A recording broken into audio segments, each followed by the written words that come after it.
لبيك اللهم لبيك لبيك لا شريك لك لبيك.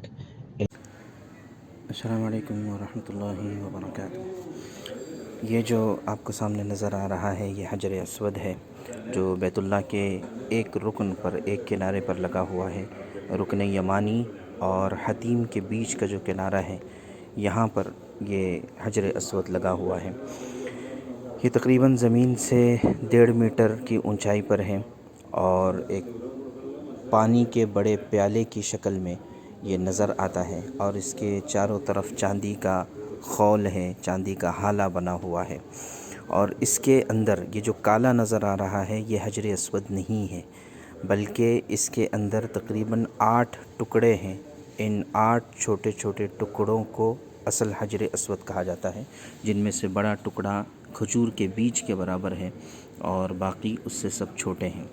اور یہ 8 ٹکڑے بھی پتہ چلے ہیں جب 1376 ہجری میں، یعنی آج سے تقریباً 67 سال پہلے ایک مورخ گزرے ہیں محمد طاہر الکردی، انہوں نے باقاعدہ اس کے اوپر ایک باریک سا پیپر رکھ کر اس کے اوپر پین سے یا پینسل سے جو رب کیا تو اس سے یہ سمجھ میں آیا کہ یہ 8 چھوٹے چھوٹے پتھر ہیں۔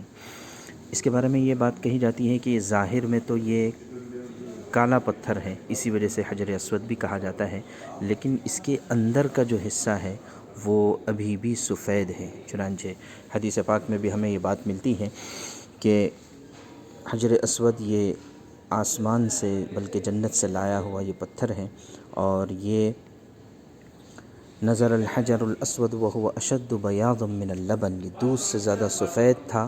فسودته خطایا بنی آدم، بنو آدم کے خطایا اور اس کے گناہوں نے اس کو کالا کر دیا ہے۔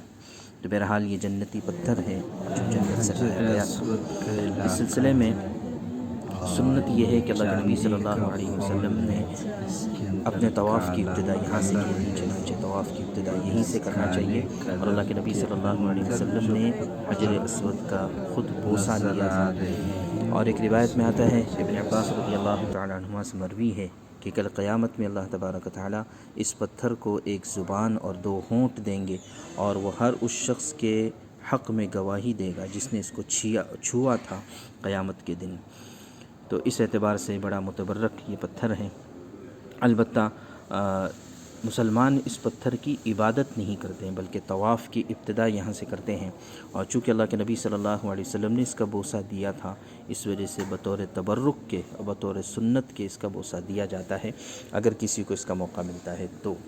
اسی بات کا رد کرتے ہوئے ایک مرتبہ حضرت عمر رضی اللہ تعالیٰ عنہ جب یہاں پر قریب میں تشریف لائے تو فرمایا حجر اسود کو مخاطب کرتے ہوئے کہ انی اعلم انک حجر لا تضر ولا تنفع، کہ مجھے پتہ ہے کہ تو صرف ایک پتھر ہے، نہ نقصان دیتا ہے نہ نفع دیتا ہے۔ ولولا انی رأیت النبی صلی اللہ علیہ وسلم یقبلک ما قبلتک، اگر میں نے اللہ کے نبی صلی اللہ علیہ وسلم کو تیرا بوسہ لیتے ہوئے نہ دیکھا ہوتا تو میں بھی کبھی نہ دیتا۔ یہ اصل میں بدگمانی کو دور کرنے کے لیے ہے۔ بہرحال اس سلسلے میں تاریخ بڑی عجیب و غریب ہے۔ حجر اسود کے سلسلے میں تاریخ یہ ہے کہ اصل جو حجر اسود تھا وہ تقریباً 1.5 فٹ کے برابر تھا، لیکن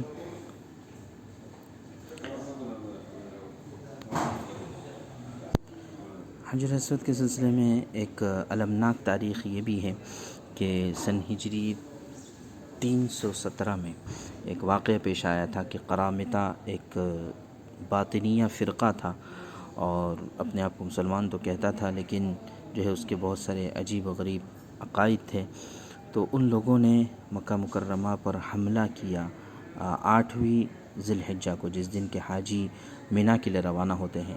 تو انہوں نے مکہ پر حملہ کیا اور بیت اللہ کے آس پاس جتنے حاجی تھے ان حاجیوں کو قتل کیا، اور اسی طرح زمزم کے اوپر جو قبہ بنا ہوا تھا اس کو گرا دیا، اور تقریباً 30,000 کے قریب لوگوں کو انہوں نے قتل کیا۔ بیت اللہ کا جو غلاف تھا اس غلاف کو اٹھا کر لے کر گئے۔ اسی طرح جتنے بھی آثار وہاں پر تھے، خاص طور سے حجر اسود، اس کو اٹھا کر لے کر گئے، یہاں تک کہ مقام ابراہیم کو بھی اٹھا کر لے جانا چاہتے تھے، لیکن اس وقت کے جو رکھوالے تھے بیت اللہ کے انہوں نے اس کو کہیں چھپا دیا تھا، تو اس کی وجہ سے تو بہرحال حجر اسود کو وہ لوگ لے جانے میں کامیاب ہوئے، اور تقریباً 22 سال تک انہوں نے ان کے علاقے میں حجر اسود کو رکھا تھا، اور پھر جو ہے بہت سے مسلمانوں کے بیچ میں پڑھنے اور بہت بڑی رقم خرچ کرنے کے بعد جا کر پھر یہ حجر اسود ان قرامطہ نے ان کو واپس کیا تھا۔